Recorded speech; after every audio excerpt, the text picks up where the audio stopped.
سلام و درود فراوان به شما بینندگان عزیز. دکتر پریسروز هستم، پزشک هومیوپت و نچرال هلت کانسالتنت. خوشحالم با برنامه دیگر از سری برنامه‌های The Dr. Rose Show All About Homeopathy and Natural Health با شما عزیزان هستم. اجازه بدین قبل از اینکه به موضوع برنامه امروز بپردازیم به نکاتی اشاره کنم. دوستان عزیزی که مایل هستند در طی برنامه با من تماس بگیرن و سوالات خودشون رو مطرح کنن، با کمال تأسف امکان این نیست و شماره که در زیر صفحه تلویزیون خودتون میبینین شماره استودیو نیست و متاسفانه امکان ارتباط مستقیم در طی برنامه هنوز وجود نداره. ولی بعد از اتمام برنامه حدود 10 تا 15 دقیقه بعد از اتمام برنامه من در شماره تلفنی که در زیر صفحه تلویزیونتون میبینین در خدمت شما عزیزان هستم. حدود نیم ساعت بعد از اتمام برنامه پاسخگوی سوالات شما عزیزان هستم و اگر در اوقات دیگه تماس میگیرین و میخواین صحبتی داشته باشین، لطف کنین بعد از این شنیدن پیغام انسرینگ ماشین اسم خودتون رو، شماره تلفن خودتون رو و از کشوری که زنگ میزنین بگذارین تا من بتونم با شما تماس بگیرم. در صورت از لطف و محبتی که به من داشتین تعداد زیادی تماس گرفتن که من متاسفانه در طی برنامه نتونستم باهاشون صحبت کنم. سپاسگزارم و خیلی خوشحال از اینکه این برنامه مورد توجه شما عزیزان قرار گرفت. از طریق‌های دیگه میتونین با من در تماس باشین. از طریق ایمیل میتونین سوالهای خودتون رو مطرح کنین که من به حال فرصت بتونم اونا رو بخونم و به شما جواب بدم، و یا میتونین به صفحه فیسبوک من مراجعه کنین و در اونجا با لایک کردن پیج به دوستان ما بپیوندین و سوالات خودتون رو مطرح کنین. در هر صورت از تماس و نظریات شما بسیار خوشحال خواهم شد. نکته دیگه ای رو که میخواستم مطرح کنم اینه که هدف من از برگزاری این برنامه ها چیه؟ هدف فقط اطلاع رسانیه. هدف من اینه که شما آگاهی داشته باشین که سیستم های درمانی دیگه هم وجود داره و فقط به اون چه که میدونید تکیه نکنید. غرض این نیست که بگیم این بده اون خوبه، اینو بکنین اونو نکنین، فقط اطلاع رسانی. به قول معروف میگن knowledge is first step to freedom. در واقع دانایی، آگاهی اولین قدم برای آزادی است و این هم به جز موارد دیگه در مسئله سلامتی ما هم صدق میکنه. یعنی هرچه بیشتر بدونیم، هرچه آگاهیمون بیشتر باشه، هرچه روش‌های دیگر رو بشناسیم، بهتر میتونیم به صدای بدن خودمون گوش کنیم و راه مناسب برای درمان خودمون رو پیدا کنیم.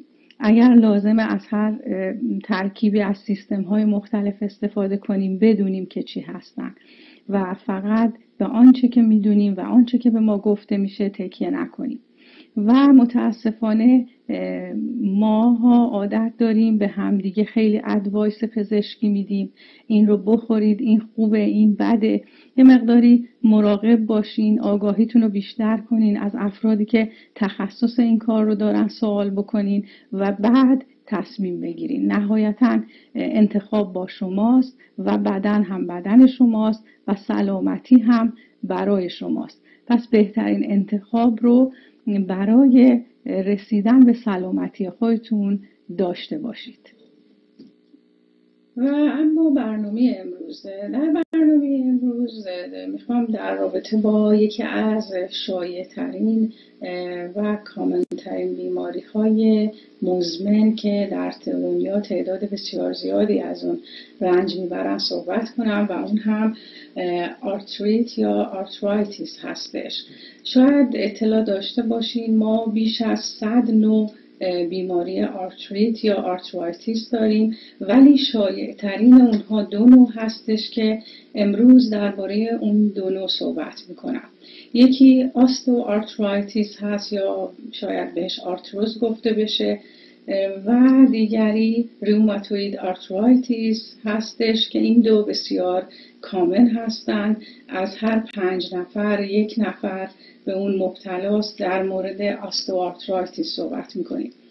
و اما آستوآرترایتیس چی هست؟ آستوآرترایتیس یکی از بیماری هایی هستش که به سن ربط داره. هر چقدر سن بالاتر میره در واقع بیماری آستوآرترایتیس علائمش بیشتر دیده میشه.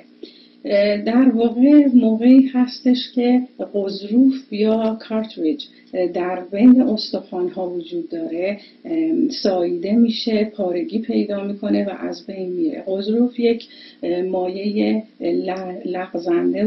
لغزنده هستش که در ته استخوان قرار داره و باعث میشه که استخوان‌ها بتونن روی هم قرار بگیرن و وقتی که این غضروف از بین به اصطلاح حالت خرابی پیدا میکنه، ساییدگی پیدا میکنه، باعث نزدیک شدن استخوان‌ها و درد در مفاصل میشه. با هر حرکتی میتونه این درد به وجود بیاد. دومین نوع آرترایتیس روماتوید آرترایتیس هستش که بسیار شایع. در واقع یک نوع اوتوایمیون دیزیز هستش که سیستم ایمنی به بدن، به نقاط مختلف بدن حمله میکنه، در این مورد به مفصلها. علت پیدا شدن، به وجود اومدن این بیماری مشخص نیستش و در واقع اینطور به نظر میرسه که بدن به اشتباه بعد از اینکه حمله باکتری و یا ویروسی در بدن وجود داشته به اشتباه به مفاصل حمله میکنه، به مفصلها حمله میکنه و این باعث به وجود آمدن التهاب و تورم در ناحیه مفصلها به وجود میاد که از تعداد بسیار زیادی از اونها معمولاً از هر 5 نفر 1 نفر که به این مشکل دچار میشه روی پوستش حالت برجستگی به وجود میاد که معمولاً روی مفصل هستش و به اون ناجلز گفته میشه و در واقع حالت تورم و درد روی مفصل دیده میشه. در خانوم ها بیشتر از آقایون دیده میشه و معمولاً علامت روماتوید آرترایتیس خیلی شدید و تون زیاد میشه، یعنی در واقع سریع علائمش پیدا میشه و به مرور زمان بیشتر میشه. افرادی که مبتلا به روماتوید آرترایتیس هستن اگر مثلا از طی 10 سال زندگیشون این مشکل رو داشته باشن، از هر 3 نفر 1 نفرشون احتمال اینکه کاملا از کار افتادگی درشون به وجود بیاد و حالت دیسیبیلیتی داشته باشن بسیار زیاده. علائم در واقع روماتوید آرترایتیس حالت تورم و درد شدید روی مفصل هستش و بیشتر در نقاطی از بدن وجود داره که کار ازش زیاد کشیده میشه و بهش فشار هست، مثل انگشتان دست، آرنج و همینطور پاشنه پا هم میتونه باشه. البته روی شانه هم هست و در ناحیه گردن هم بسیار دیده شده. ناراحتی روماتوید آرترایتیس میتونه از یک مفصلی به مفصل دیگه حرکت بکنه، یعنی مثلا اگر شما دست چپتون حالت روماتوید آرترایتیس داشت میتونه سریع بعد یه مدتی به دست راست هم انتقال پیدا بکنه. در واقع روماتوید آرترایتیس میتونه علامت‌های دیگری هم با خودش داشته باشه، مثلا مثل تب، رش‌های روی پوست و خستگی مفرط، دیپرشن، بیمیلی و بی اشتهایی به غذا بسیار علامت‌های وسیعی رو داره که یه مقدار درمان رو سخت‌تر میکنه.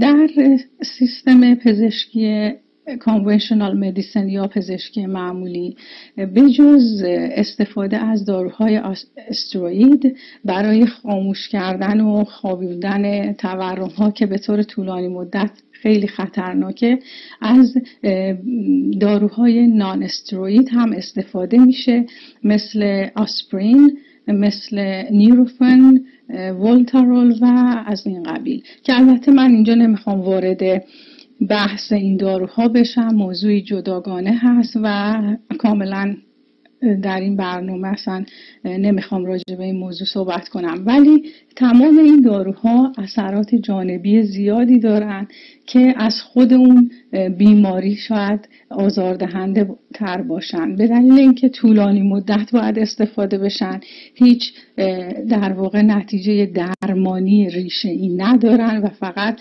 علائم رو فروکش میدن و اگر به طور طولانی مدت استفاده بشن میتونن به دستگاه گوارشی مثل معده، اکثر کسایی که ناراحتی های معده دارن نمیتونن از این داروها استفاده کنن و همینطور میتونه باعث صدمه به کبد بشه. پس بد نیست که ما بتونیم راههای دیگر رو جایگزین کنیم که حالت این در واقع وابستگی و دیپندنسی به این قرص ها رو نداشته باشیم که اگر بخوریم دردمون بهتر بشه و اگر نخوریم نه. حتی در خیلی از مواقع بدن نسبت به این داروها مقاوم میشه و دیگه نمیتونه بپذیره اون مقدار مسکنی رو که هر روز مصرف میکرده و هی درجهش باید بالاتر بره که شخص بیمار در آرامش باشه و این خودش اثرات جانبی بسیار ناراحت کننده ای داره و دمیج های بسیار شدیدی رو میتونه روی کبد بگذاره. و اما درمان آرترایتیس با استفاده از سیستم پزشکی هومیوپاتی. در هومیوپاتی در واقع شخص مبتلا به این بیماری مثل بیماری های دیگه ما شخص رو به طور کامل به عنوان یک شخص کامل نگاه میکنیم، یعنی با گرفتن علائم مربوط به آرترایتیس یا آرتروزش و همینطور علائم دیگه و علائم روحی احساسی شخص، نگاه کردن به تغذیه، نوع تغذیه، گرایش‌های غذاییش، سابقه خانوادگی و در واقع با مجموعه اینها داروی مناسب به شخص مبتلا تجویز میشه و به همین دلیل هست که با استفاده از سیستم پزشکی هومیوپاتی مشکل روماتیسم یا و آرتروز میتونه به طور ریشه‌ای درمان بشه، نه اینکه با داروهای مسکن و ضد تورم، ضد التهاب ما روی علائم سرکش فروکش بذاریم و اونها رو سپرس بکنیم، در حالی که ریشه بیماری و علت به وجود اومدنش همونجا هستش و این خودش میتونه تبدیل بشه به بیماری‌های بیشتری و رشد کنه به نقاط دیگر بدن. در واقع ما وقتی که یک شخصی که مبتلا به آرترایتیس هست و به یک پزشک هومیوپات مراجعه میکنه،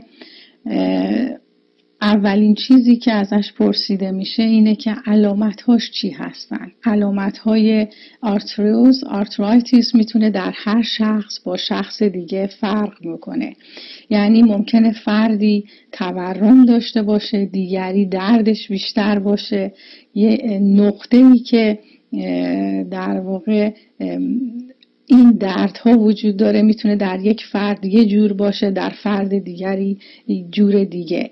به همین دلیله که ما میگیم هومیوپاتی شخص رو به طور منحصر به فرد درمان میکنه، یعنی دارویی که بهش تجویز میشه فقط برای اون شخصه، عمومی برای همه تجویز نمیشه. اگر شخص دیگری به همین پزشک هومیوپات مراجعه بکنه، با علامت هایی که او بروز میده دوای دیگری به او داده میشه. و بعد از این که علامت ها رو پرسیدیم، بعد از اون میپرسیم که پیدا میکنیم ریشه این مشکل از کجاست. خیلی از مواقع دیده شده مثلا من بیماری داشتم که بعد از اینکه از کارش اومد بیرون، رفت یه کار دیگه‌ای پیدا کرد، از اون کار اصلا راضی نبود، اصلا دلش نمیخواست به اون کار بره و بعد از مدت‌ها به دلیل اون فشارهایی که بهش اومده بود پاهاش شروع به درد کرد، زانوهاش شروع به درد کرد. در واقع ریشه بیماری او از حالتهای روحیش بوده، نه اینکه صدمه‌ای به مفصلش به وجود اومده باشه، کار زیادی کرده باشه، اون فشار به وجود اومده باشه و در واقع اون حالت ضعیف شدن بدنش به دلیل اون استرس و فشار روحی که داشته عامل به وجود اومدن این بیماری بوده. در نتیجه برای این شخص نه تنها کاهش علائم لازمه، بلکه از بین بردن اون عامل روحی که باعث به وجود اومدن این بیماری شد.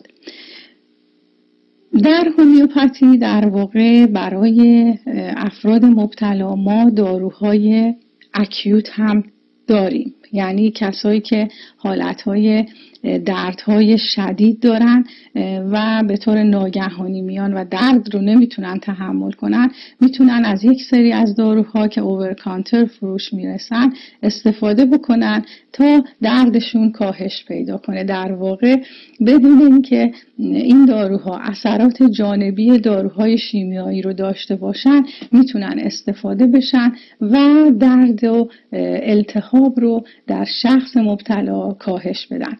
ولی اینجا توصیه من به شما اینه اگر به طور مزمن یعنی طولانی مدت از این ناراحتی رنج میبرین و علائمتون شدیده و همینطور با خوردن داروها خوب نمیشه بلکه به طور مرتب تکرار میشه، حتما با پزشک هومیوپات خودتون مشورت کنین، حتما به پزشک مراجعه کنین تا کیس کامل شما گرفته بشه و مشکل آرترایتس به طور ریشه‌ای درمان بشه. علامت‌های آرترایتیس بسیار گسترده هستند. به همون دلیل ممکنه مثلا در یک شخصی علائمی داشته باشه که اصلا خود درد آرترایتیس نباشه بلکه علائم پوستی، خستگی مفرط، دیپرشن و موارد دیگه باشه که احتیاج به رسیدگی دارن. خیلی وسیع و گسترده هست. به همین دلیل به شما توصیه میکنم حتما نزد پزشک هومیوپات خودتون مراجعه کنین، مشورت بکنین. پزشک هومیوپات کوالیفاید، رجیستر شده و در این رشته تخصص داشته باشه بتونین مشکل خودتون رو حل بکنین. داروهای مختلفی هستن که میتونن، داروهای هومیوپاتی اوورکانتر هستن که شما میتونین استفاده بکنین.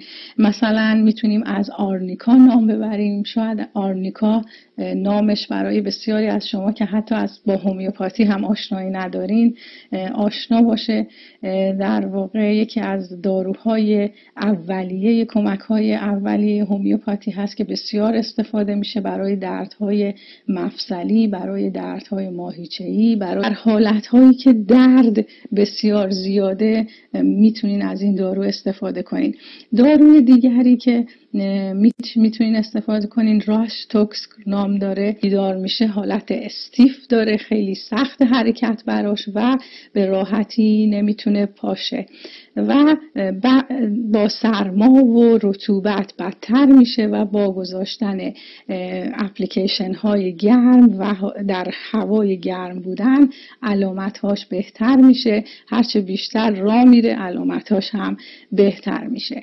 این هم داروی دیگری بود که شما میتونین استفاده بکنین. داروهای دیگری مثل کالکفوس، روتا، پولساتیلا و لیدوم از داروهای دیگری هستن که شما میتونین استفاده بکنین.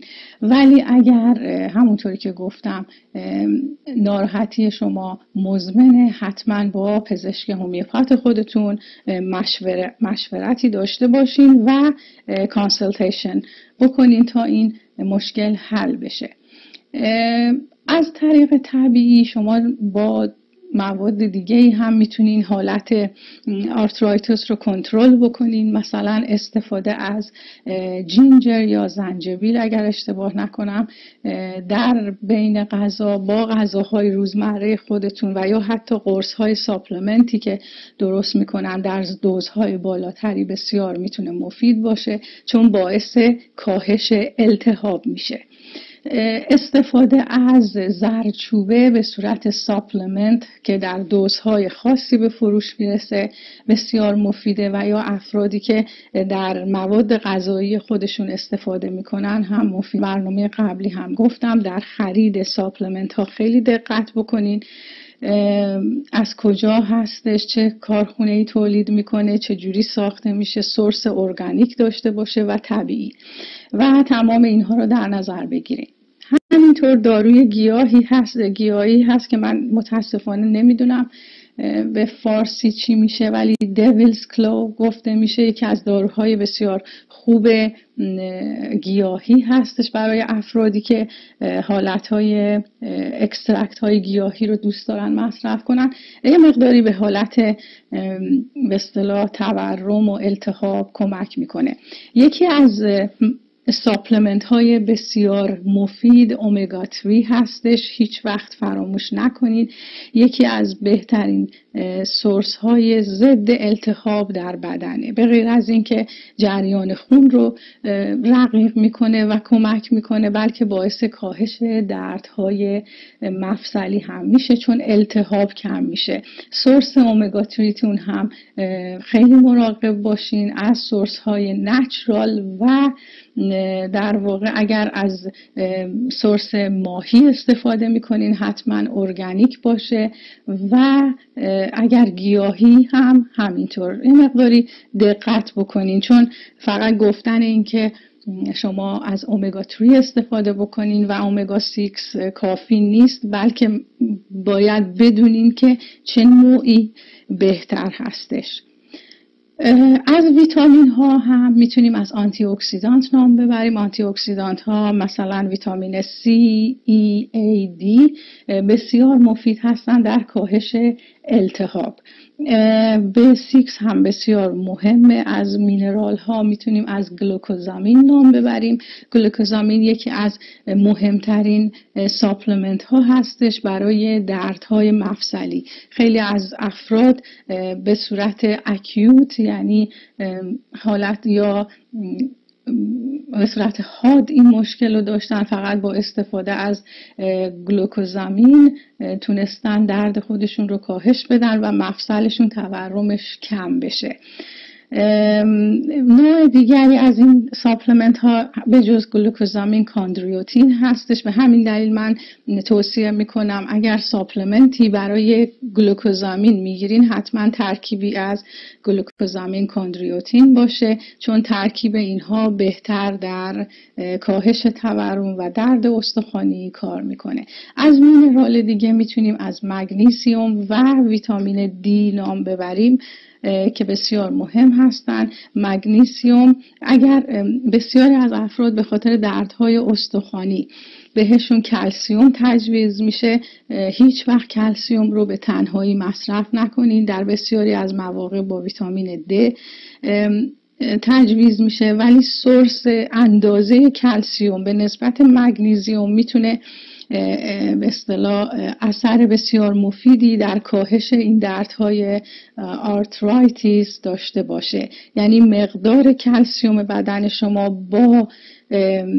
مگنیزیوم باید در توازن باشه که اون هم فقط از طریق متخصص یا هومیوپاتتون یا هومیوپاتی که در رشته به اصطلاح نیوتریشن هم تخصص داشته باشه و به نزد نچروپات و یا نیوتریشنیستتون برین که بتونن این مقدار رو برای شما تجویز کنن. من اکیداً اصرار به این قضیه دارم که اصلاً خود درمانی در مورد ویتامین ها هم نکنید.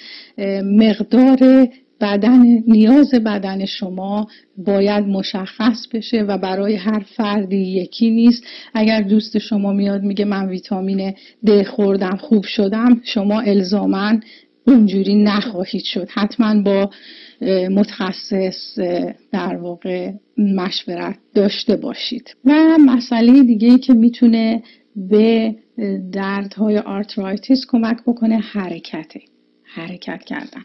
البته خیلی از مواقع افراد میگن که ما به دلیل دردی که داریم نمیتونیم حرکت بکنیم، ولی یک سری از ورزش ها هستن که میتونن به فلکسیبیلیتی، به در واقع حرکت مفاصل کمک بکنن و باعث بشن که یه مقداری این دردها کاهش پیدا کنه.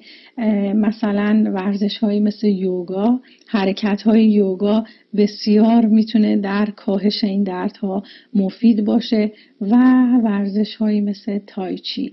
من شدیداً این دو ورزش رو به شما پیشنهاد میکنم انجام بدین. حرکت های تایچی میتونه بسیار مفید باشه در حالت های فلکسیبیلیتی و موومنت.